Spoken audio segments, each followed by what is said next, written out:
자, 팩토링하고 포페이팅에 대해서 확인을 하겠습니다. 자, 국제 팩토링, 우리가 우리말로는 전도금융이라 불러요. 전도금융. 그 전당포 있죠. 전당포. 그런 개념으로 생각하시면 됩니다.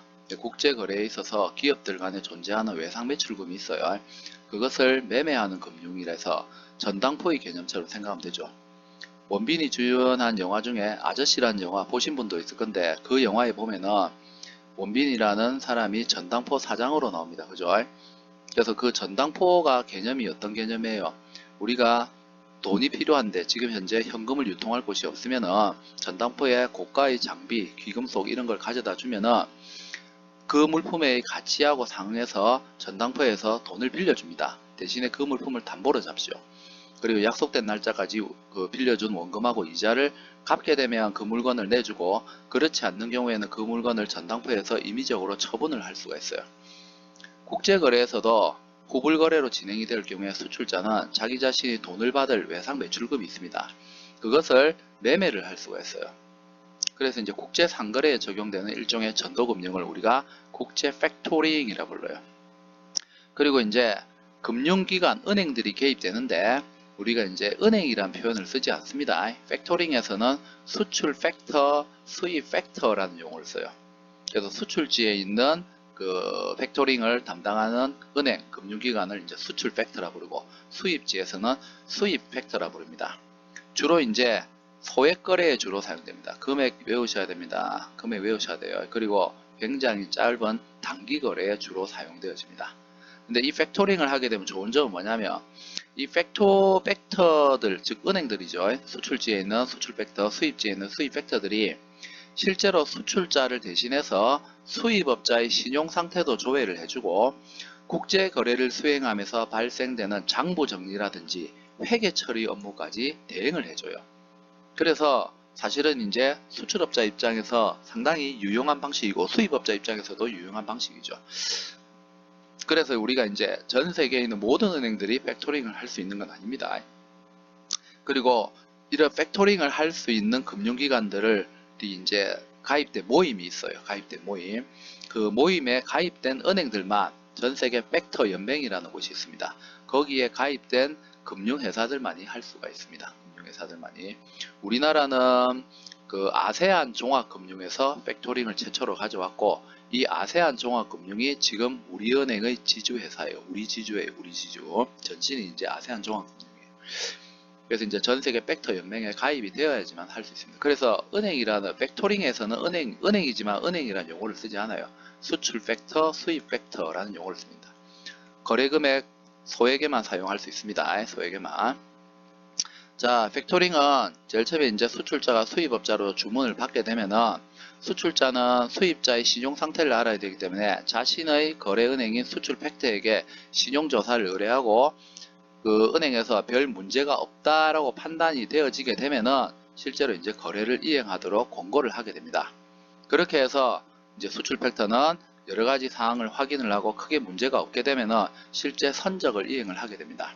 그리고 선적을 이행하고 실제로 이제 자기가 돈을 지금 빨리 대금 결제를 받고 싶어요. 뭐하고 똑같냐면, 지금 현재 그 전당포에 카메라 들고 가서 여러분들이 그와 관련되어서 일정 부분에 대한 돈을 받고 싶은 거예요. 그러면 수출자는, 그 수입자는 지금 수입지에서 물품을 찾기 위해서는 선적 서류 중에서 선화증권이라는 굉장히 중요한 서류가 필요합니다. 수출자는 대금 결제를 받지 않았기 때문에 이 선적 서류를 은행에 넘겨요. 그럼 은행에서는 예를 들어서 이 선적 서류가 1000만원짜리라 칩시다. 사장님 돈 얼마 필요하세요? 라고 하면은 700만원 필요하다 라고 하면은 700만원을 수출자에게 내줍니다. 그리고 차후에 나중에 수입지에서 대금 결제가 이루어져서 돈을 받게 되면은 수출지 은행은 이전에 700만원 받았죠? 사장님에게 이제 얼마 주면 돼요? 수출자에게 300만원 주면 되죠. 요때 이제 수수료 같은 거 공제하고 주겠죠. 이렇게 함으로써 신용장보다는 훨씬 더 간단하게 뭐가 이루어질 수 있어요? 국제 대차 결제가 이루어질 수 있다는 장점이 있어요. 그래서 혹시 모르기 때문에 금액이 적은 경우에만 써요. 그래서 팩토링은 상환 청구 가능도 있고 상환 청구 불가능도 있고 두 가지가 있습니다. 그 상환 청구 가능이 되면은 문제가 생겼을 때 지급한 돈을 다시 달라라고 청구할 수 있는 거고, 상환 청구 불가능은 한번 결제가 일어나고 나서 차후에 문제가 발생되었을 때 은행이 자금을 회수할 수 없는 게 상환 청구 불가능이죠.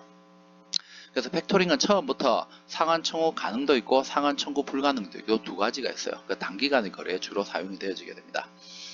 그래서 이제 실제 수출자가 선적한 이후에 수출 팩터에게 선적서를 양도를 하고 거기에서 특정한 부분만큼 이제 돈을 미리 전당포에서 돈 받는 것처럼 땡겨받게 되죠. 그리고 차후에 남는 금액이 있으면 그 부분만 수수료 공제하고 결제를 하게 되면 되기 때문에 사실은 수출자 입장에서는 자금 회수와 관련되어진 부분에 있어서의 불안감이 해결될 수 있다는 장점이 있습니다. 요게 이제 팩토링이에요. 팩토링에서 제일 중요한 거는 이 결제 흐름 같은 경우는 여러분들이 크게 어려운 게 없기 때문에 간단하기 때문에 신용장보다 훨씬 더 간단해요. 어려움이 없는데 요런 걸 잘 기억하셔야 돼요. 요런 거 회계 처리도 해준다, 신용조사도 해준다, 그리고 금액이 30만 불 미만이다 라는 거 요거 수치 잘 외워야 됩니다. 그리고 여기에 한 개 더 추가해야 될 것은 상환 청구 가능도 있고 상환 청구 불가능도 있고 두 개가 있다라는 거, 요 두 가지가 있다라는 거 기억을 하셔야 되고, 반면에 이제 포페이팅 같은 경우에는 처음부터 상환 청구 불가능이에요. 이건 상환 청구 불가능. 외상 매출 채권 자체를 완전하게 금융기관이 매입을 하는 겁니다. 수출자, 즉 수출 채권을 가지고 있는 사람은 자기 자신이 가지고 있는 모든 수출과 관련되는 권리를 전부 다 양도시키는 거예요. 금융기관에. 대신에 이제 전액으로 해서 진행되지는 않겠죠. 금융기관도 리스크가 있기 때문에. 예를 들면은 여러분이 특정한 건설회사인데 해외의 원자력 발전소 수주 계약 5년짜리인데 100억짜리 계약을 따냈습니다. 근데 이 100억짜리 계약은 여러분들 원자력 발전소 다 짓고 기술에 이전해주고 그 다음에 기술 가동시켜주고 돈 받을 수 있는 거예요. 지금 현재 한 달 정도 지나게 되면 당연히 뭡니까? 엔지니어를 비롯한 현지 노동자에게 뭐를 해줘야 돼요? 급여도 줘야 되죠. 그리고 필요한 원자재, 기자재, 부자재도 구매를 해야 되는데 자금 사정이 넉넉치 않게 될 경우에는 몇 개월 못 버틸 가능성도 있어요. 그러면 자기 자신이 가지고 있는 이 외상 매출 채권 100억이라는 금액을 금융기관에다가 법적으로 양도하는 겁니다. 양도. 그럼 금융기관은 5년 걸려서 100억 받을 건데 그 부분에 대해서 자기들이 지금 당장 100억을 줄 수 있느냐? 그건 아니겠죠. 어음도 할인하는 세상입니다. 당연히 어떻습니까? 금융기관도 이익을 목적으로 하는 거예요. 그러면은 100억에 대한 외상 매출 채권을 금융기관이 한 80억 정도에 사버려요. 그럼 20억이라는 갭이 뜨면 그 갭은 나중에 건설공사가 안전하게 완성되면 20억이라는 차익을 얻을 수 있습니다. 리스크가 굉장히 커요. 리스크가 크기 때문에 베니핏이 커요. 건설공사 수행하다가 부도 날 수도 있어요. 그래서 이거는 아예 외상 매출 채권을 완전하게 매입을 해버리는 거예요. 수출자 입장에서는 완전하게 양도하는 겁니다. 그리고 100% 금액을 받지는 않게 되죠. 수출자는 자금을 조기에 획득을 해서 여러가지 부분에 있어서 자금을 활용할 수 있다는 장점이 있고, 금융사 입장에서는 혹시나 중간에 문제가 발생될 수 있지만 실제로 아무 문제 없이 거래가 안전하게, 공사가 안전하게 수행이 되게 되면 그 차액분을 이익을 획득을 할 수가 있는 거예요. 그래서 리스크가 크지만 베니핏이 크기 때문에 금융기관들이 포페이팅이라는 것을 하게 됩니다.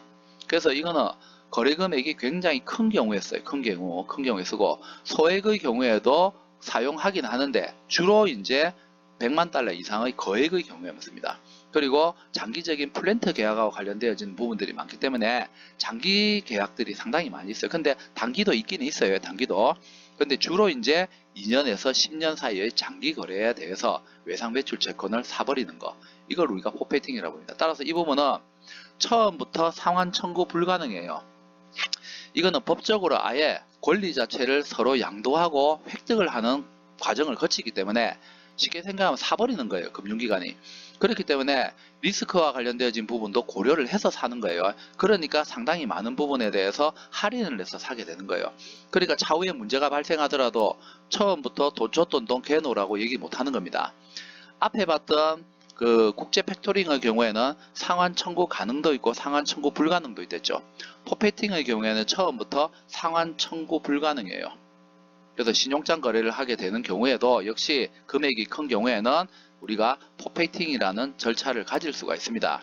그래서 이제 양도와 관련되어지는 부분이 발생을 하고 할인하고 관련되어진 부분이 발생을 합니다. 그래서 이건 아예 금융회사가 수출자가 가지고 있는 채권 자체를 완전하게 사버리는 거예요. 그래서 절차도 굉장히 간단해요. 이거는 여러분들이 기억해야 될 거 뭐냐면 이 국제 팩토링에 있어서의 특성, 하고 그 다음에 포페이팅에 있어서의 특성, 요걸 여러분들이 잘 기억을 하셔야 됩니다. 비교하는 거 시험 문제 나오고 수치 정확하게 외우시기 바랍니다. 수고하셨습니다.